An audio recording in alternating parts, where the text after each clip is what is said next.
নওগাঁয় ডাকাতির সময় গৃহবধূকে দল বেঁধে ধর্ষণ, গ্রেপ্তার 7।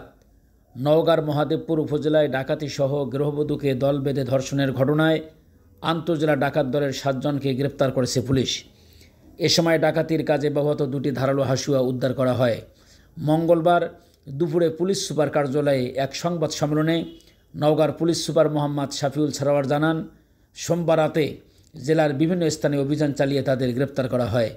গ্রেপ্তাররা হলেন জেলার মান্দা উপজেলার চক জামদই গ্রামের আজির উদ্দিনের ছেলে শরীফুল ইসলাম পচা, একই গ্রামের লুৎফর রহমানের ছেলে তারেক হোসেন, একই গ্রামের মনির উদ্দিনের ছেলে সুলাইমান আলী, নিয়ামতপুর উপজেলার জিলারপুর গ্রামের শহীদুল ইসলামের ছেলে রিপন আলী, মান্দা উপজেলার গৌরাবদ্যপুর গ্রামের মাসুদ রানার ছেলে রকেট সর্দার, একই উপজেলার বুন্দিপুর গ্রামের মাসিদুল ইসলামের ছেলে রুবেল হোসেন ও জেলার মহাদেবপুর উপজেলার চকন্দপুর গ্রামের জিল্লুর রহমানের ছেলে সাগর হোসেন।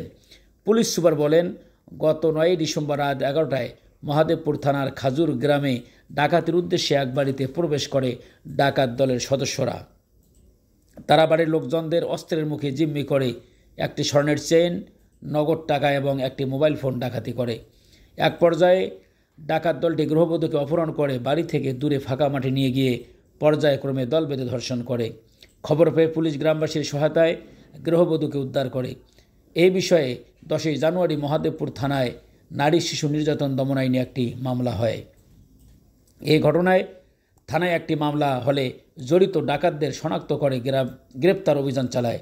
এক পর্যায়ে তথ্য প্রযুক্তির সহায়তায় জেলার বিভিন্ন এলাকায় অভিযান চালিয়ে আন্তঃজেলা ডাকাত দলের সক্রিয় 7 সদস্যকে গ্রেপ্তার করা হয় বলে পুলিশ সুপার জানান। যে কোনো বিষয় উদ্ঘাটনে আমাদের টিম সক্ষম বলে আমি মনে করি। আমি আশা করব আমাদের যে অন্যান্য যে মামলাগুলো আছে, এই ধরনের সেন্সিটিভ মামলা যখনই আসে আমরা এগুলো দিনরাত পরিশ্রম করে ডিটেকশনের চেষ্টা করি। আমি আপনাদের সবার সহযোগিতা কামনা করব। আমাদের নওগাঁ পুলিশের সেবা দেওয়ার ক্ষেত্রে আপনারা সবাই সহযোগিতা করবেন। ধন্যবাদ।